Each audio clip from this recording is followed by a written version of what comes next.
Hi. Hi, guys. Today is my parents' 40th wedding anniversary.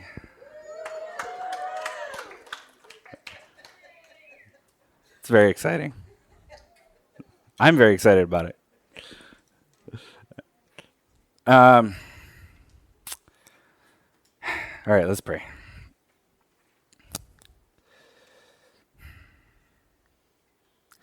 Father, thank you for this time. Thank you for your community. Thank you for this day. I pray that you would bless the time that we get to spend together. Bless the words that I speak, that they be from you, and that you would give us all discerning hearts to hear what's from you and to believe what is true and to throw out what is false. Yep. In your name we pray. Amen. All right.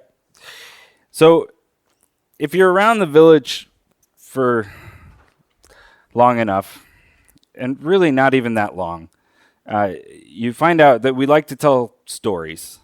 Our own stories or stories of the community. So there's a lot of like these little pieces about our community that are you just get to hear the stories if you're around and you have conversations with people. It just kind of comes up because we want to engage in telling the story of what God has done in our lives and in the lives of the people around us. So one of the stories is that we used to have this chair, which now it's the healing chair, and it's right back there. I really wanted to find a picture of the sinner's chair, but I couldn't find one. But it used to be the sinner's chair, and it used to be black, and it had the 7 deadly sins, right? Is that right? Had the 7 deadly sins on it, and it was a little intimidating to sit in. But the idea of the sinner's chair is that Martin Luther, who's a priest in the 1500s, took the confessional out of the seat out of the confessional, and then in his house, the idea is that he had a chair where you could sit and be prayed for.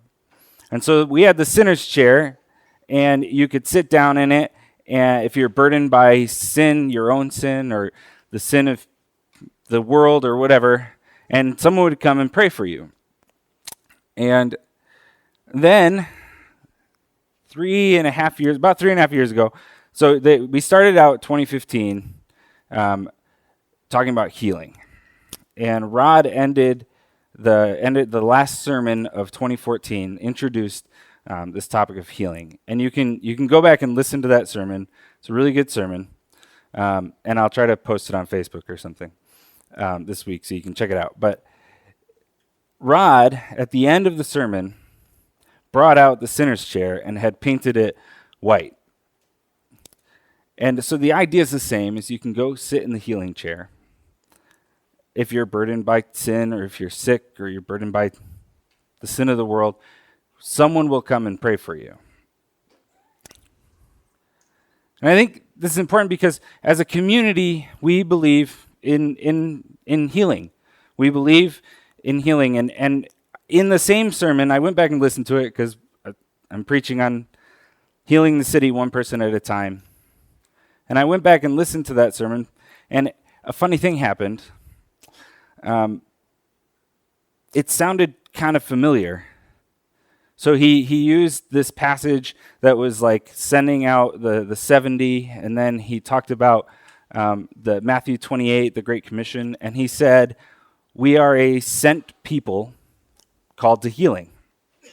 And it sounded familiar, and if it sounds familiar to you, it's because you were here last week, and Eric spoke on a really similar thing. And he actually said, we are a sent people called to healing.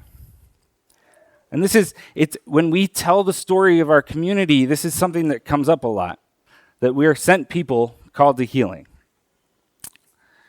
And so if that's true, if we are a sent people called to healing, who are we sent to? And that's where we get healing the city one person at a time. So I'm going to read this passage in Jeremiah because I think this illustrates what we are, who we are sent to, and what we're called to really well. So this is the passage that we read earlier. So Jeremiah is a book in the Old Testament. Jeremiah was a prophet to the Israelites. The Israelites were God's people, and they were conquered by Babylon. And the Babylonians did this really interesting thing where they would, a really horrible thing actually, what they would do is when they conquered a people, they would take the people and put them somewhere else, and then take those people and put them somewhere else, and they'd bring all the leadership back to Babylon. And the whole idea was if you mix up the people, they're not going to uprise against you. And so the Israelites are in Babylon, and they're sitting around twiddling their thumbs thinking, God's going to come save us. They're just chilling. I'm sure they weren't just chilling, but they're just sitting there, thinking, God's going to come save us. We're okay. Everything's going to be okay. And Jeremiah comes along in verse 29, in chapter 29, verse 4.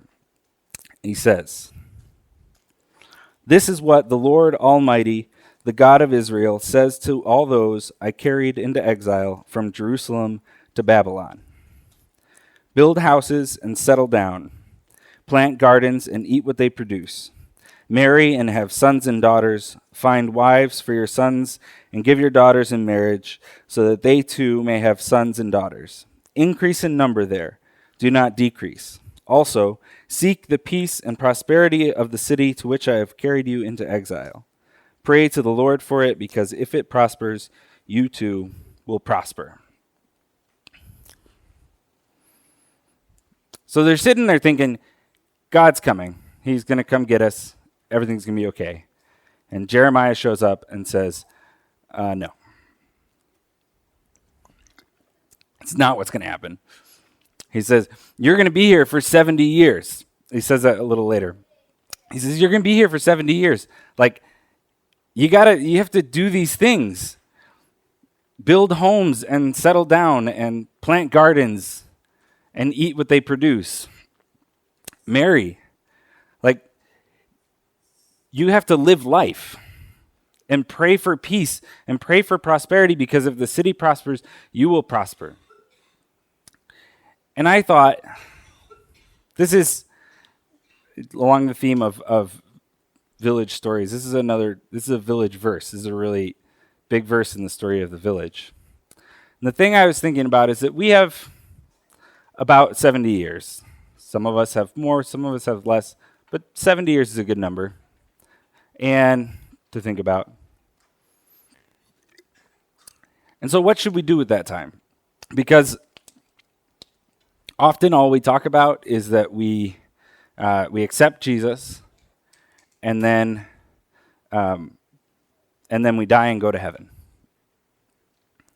And that's all we talk about. We're like, as Christians, especially in the United States, what I've heard is like, you gotta get them in the door, and they have to receive Jesus and pray the right prayer, and then they're gonna die and go to heaven.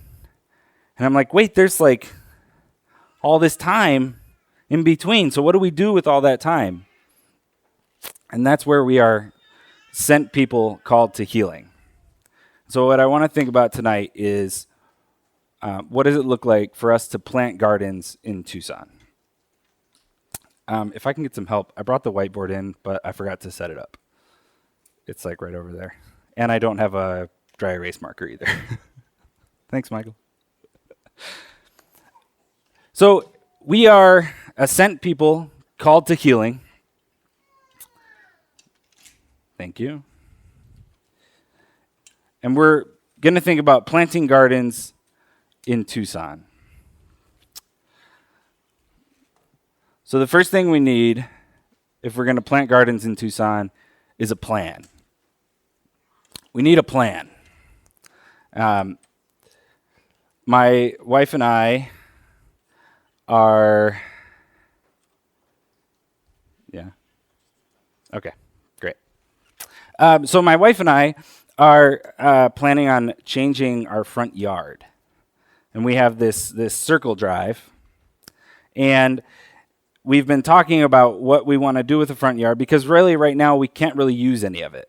It's just the circle drive and a bunch of really big bushes. And we can't really use our front yard.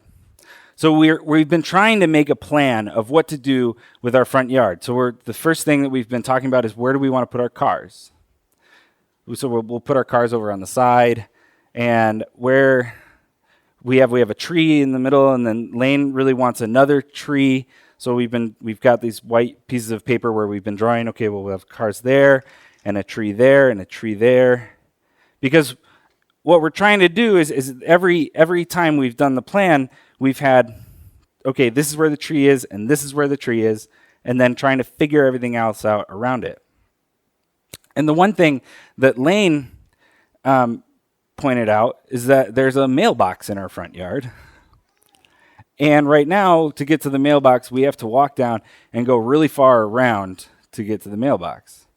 And so what we want to do is create a path. We're going to take out some of the bushes, and we're going to create this path so that we can go straight from our front door to the mailbox. I didn't think about the mailbox because I don't get the mail very often.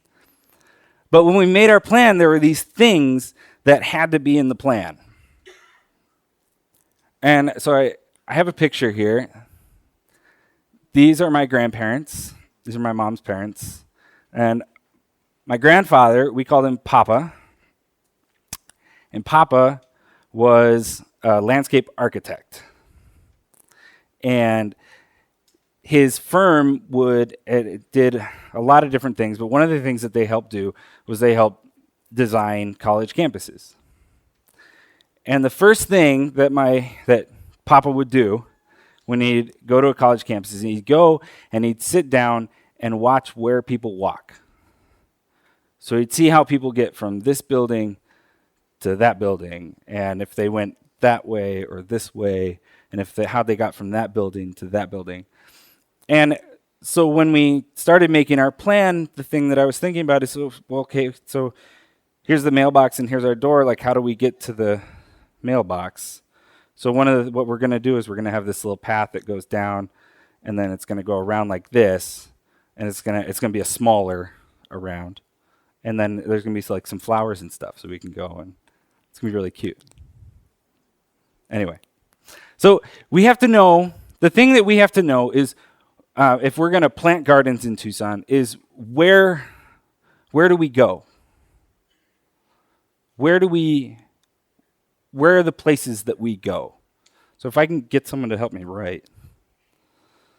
Someone to, yeah? Okay, great. So I'd like you, I don't know how big Adrian's going to write, but I'd like to kind of fill up this board with places that we go. So we go to home, and we go to work.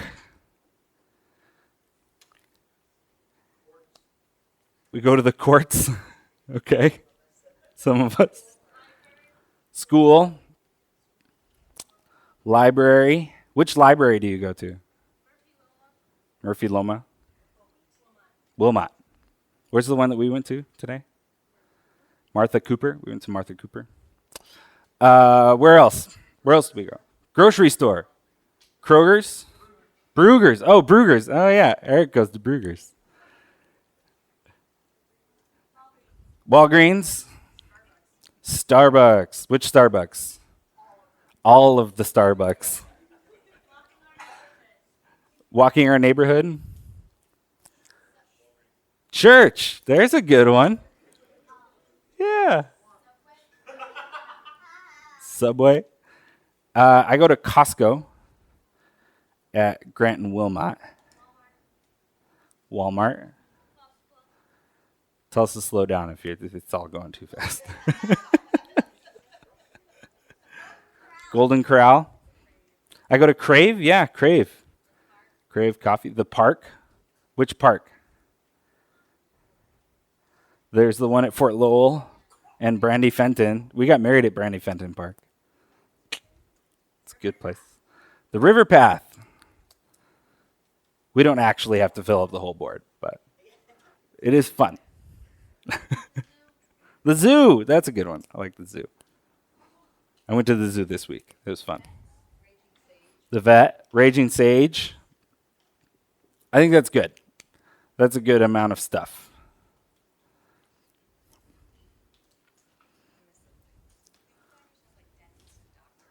Dentist and doctor, yeah. Friends Homes. Yeah. Friends Homes.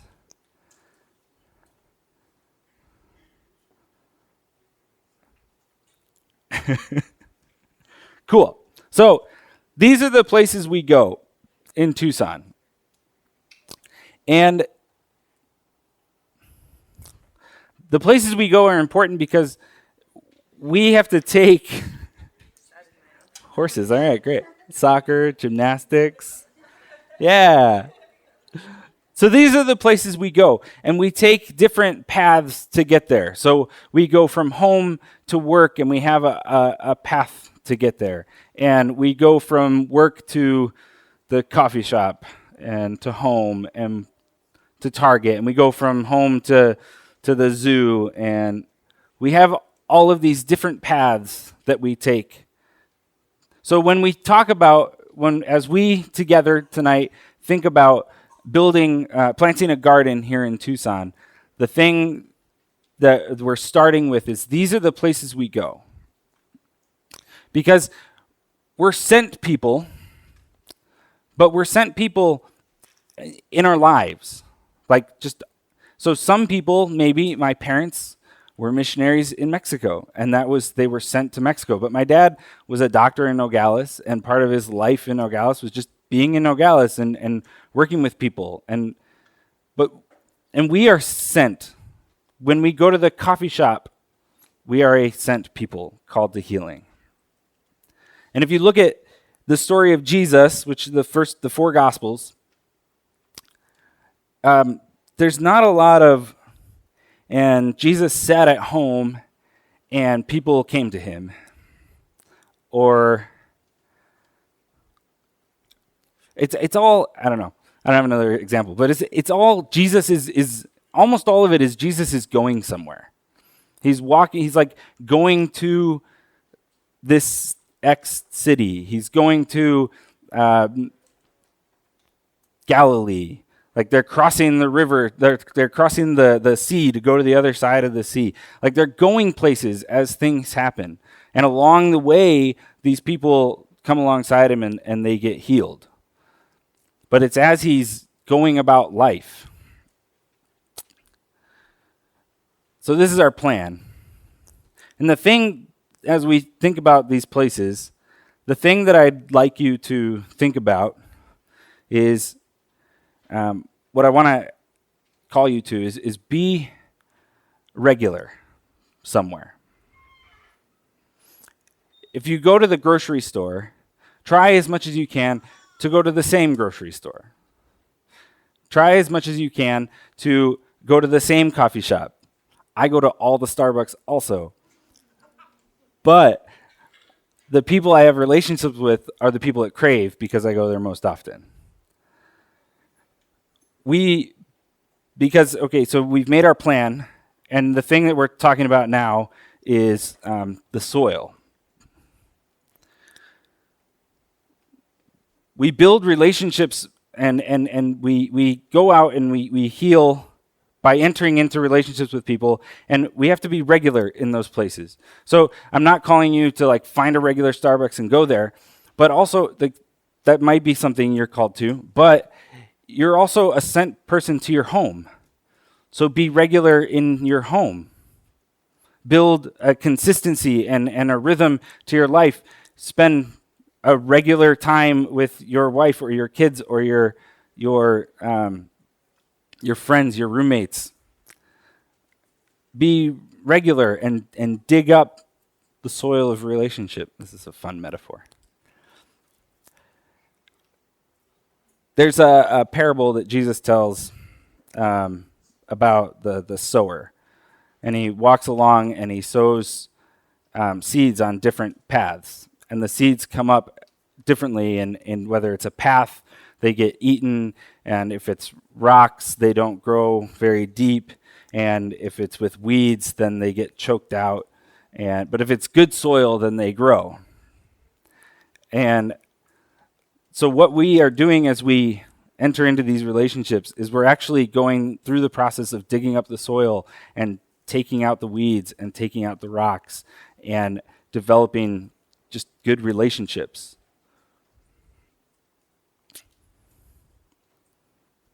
What's next? The water. Jeremiah 2:13 is another part in Jeremiah that's another big verse in the village story. Says, my people have committed two sins. They have forsaken me, the spring of living water, and have dug cisterns, broken cisterns that cannot hold water.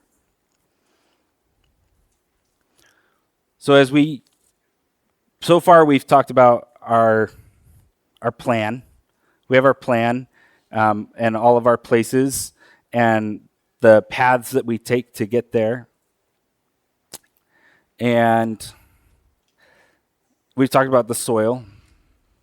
But the thing that we haven't really talked about a lot is Jesus, which is kind of important, a little bit. Jesus is the water. And we have to be pouring out the water either comes from us or from Jesus. And as we go through our garden, as we go through our lives, begin to think about and process, am I speaking and developing relationships out of my own sinfulness and my own brokenness, or am I doing it out of a longing to live in the fact that I am, the truth that I am a sent person called to healing? I used to work at Starbucks. All of the Starbucks. I worked at Speedway and Country Club, and it's a good Starbucks. And Eric used to show up every now and then, which I found out later was because my brother came to church here and he wanted to see what I was up to. But I was a regular at Starbucks because I worked there. And there are regulars who come into Starbucks, and you develop relationships with them just because you work at Starbucks.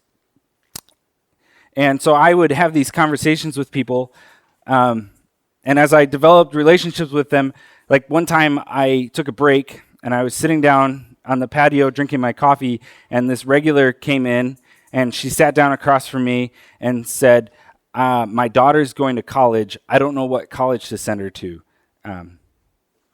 Can we talk about that? And so I started talking to her about it. And the reason she asked me, I found out, was because the two colleges that she was going to send her to were these two Christian colleges, and she knew that I was a Christian and wanted to know what I thought. And then I had a guy who worked with me, and one day, we didn't really talk about God. He knew what I was about, but one day he came to me and said, "Hey, I started dating this girl. She's a Christian. I want to know what she believes. Will you read the Bible with me?" And so we read the Bible together for a year. And then at my wedding, he came up to my wife and said some really nice things.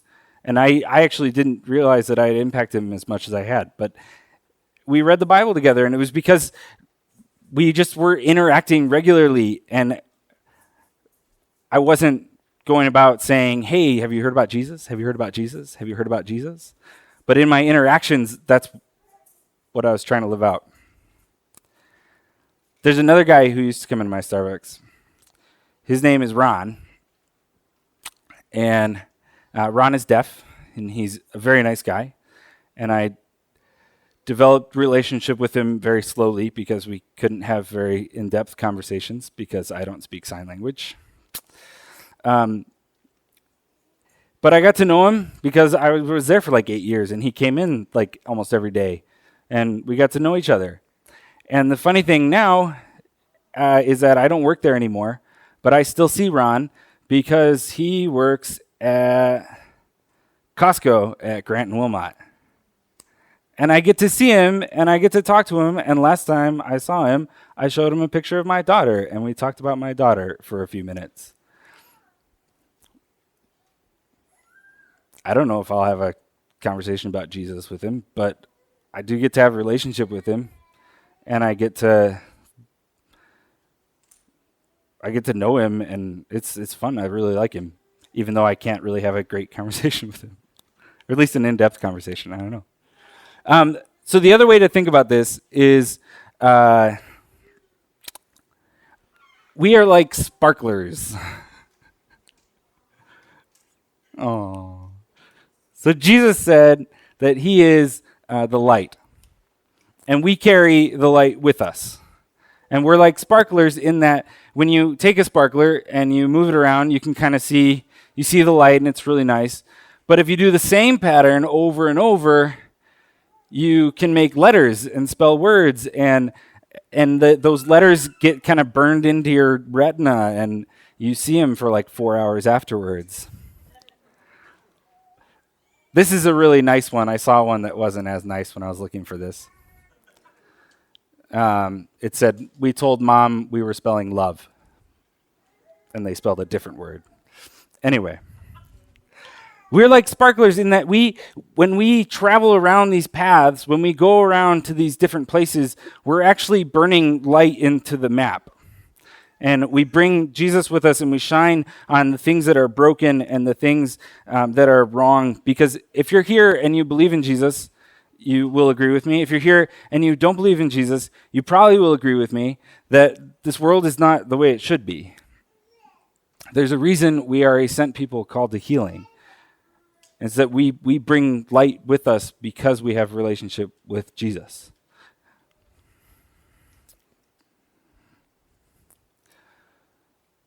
This is our next step in Plant a Garden. Make the plants grow. That's not right. Can we do one? You can't make the plants grow. You can't make the plants grow. Here's the thing, is that you can do all of these things amazingly well. You can think about and pray about all of these places and the people you meet, and you can pray about the paths that you take, and you can pray for your home and your spouse and your kids or your roommate and your friends, and you can do all the right things, and you can dig up the soil and try to develop relationship, and you can try as much as you want to pour out water that's from Jesus on the plants, but guess what? You can't reach your hand into the soil and open up the seed and make it grow. And that can be really discouraging. And it can be really discouraging and really sad. And that's why we have a plant nursery. It's called The Village. This is a place where we come together and we learn about the paths we take. We learn about the soil. We learn about our relationships and ourselves. And we're all gardeners, and we help each other out, and we get to learn from master gardeners, and we get advice about types of soil. Did you know that when you plant root vegetables, you need like a really loose soil so that they have space to grow? I didn't know that until yesterday. But it's a good thing to know, in that we come together to learn from each other and to grow towards Jesus, and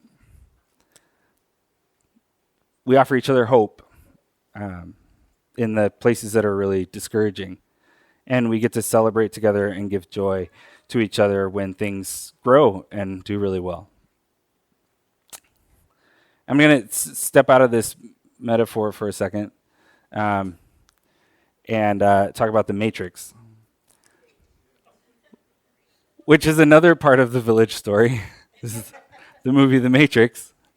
If you haven't seen The Matrix, it's about this guy named Neo, and Neo is in a computer program, and he's plugged into a machine, and he doesn't know it.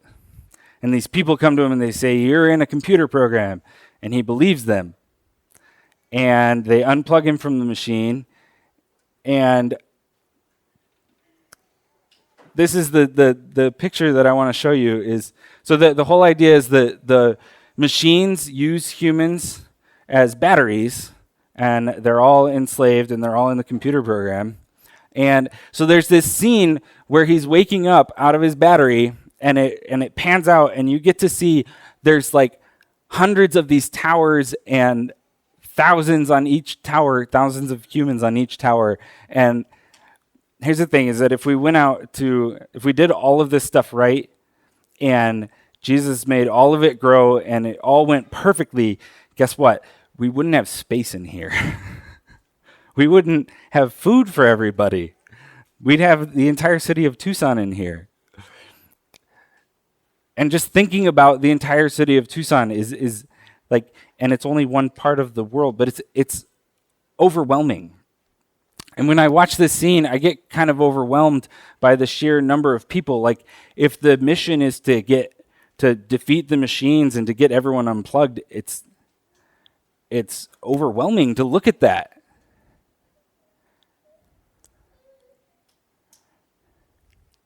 Can you click this line? And that's why we end with, it says, healing the city one person at a time.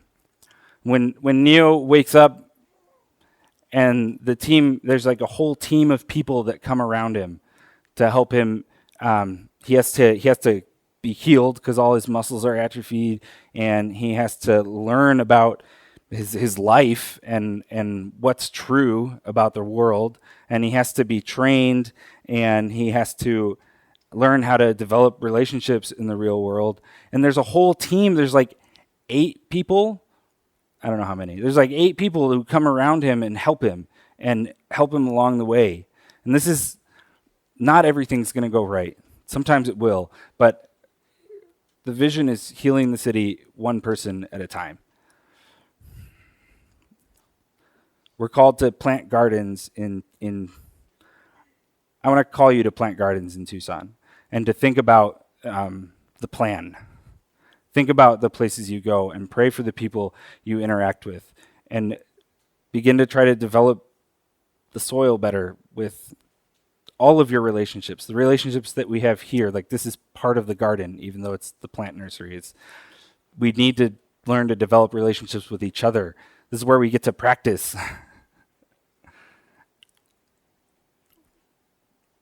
I want to end with this. This is the last verse. This is verse 7. Of the Jeremiah passage. It says, also seek the peace and prosperity of the city to which I have carried you into exile. Pray to the Lord for it, because if it prospers, you too will prosper. Tonight, I want to invite you specifically tonight to talk about Tucson. As we go out to eat, and as we sing songs here, and then we go out to eat, and think about Tucson. Why are you here? What's happening here? What do you long for Tucson? What do you hope for? What's the healing that you would hope would come to the city through the things that we go out and do? Seek the peace and the prosperity of the city. Pray to the Lord for it. Pray for Tucson. I don't know what time it is. It's like 6:12. So we can, if you have a question or a comment, we can do one or two real quick. Yeah.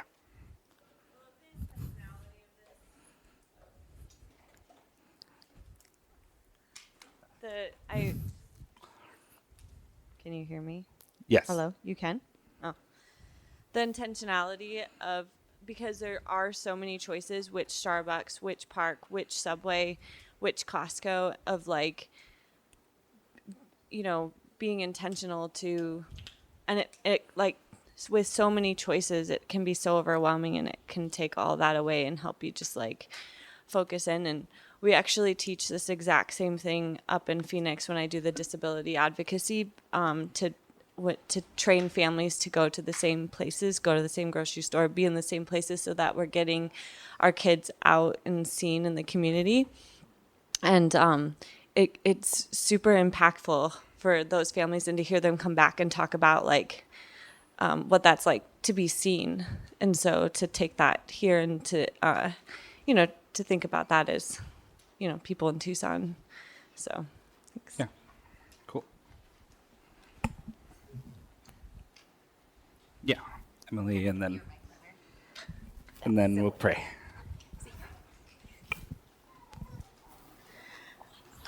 I'm really struck by our need to pray in this process, our need to pray that we'll know and believe how good the good news is. Like when we do that, we can't help but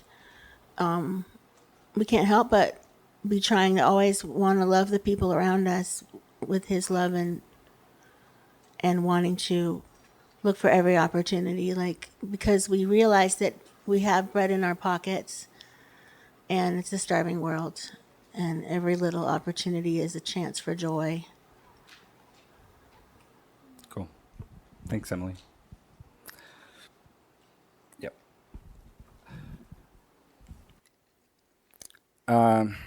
Let's pray. Father, thank you for this time. Thank you for this community.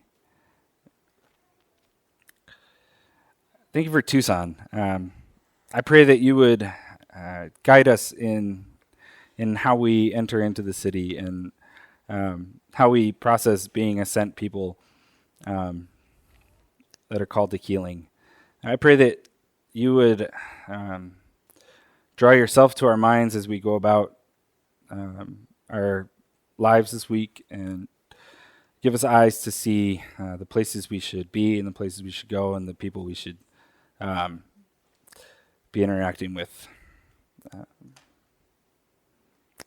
Bless this time. In your name we pray. Amen.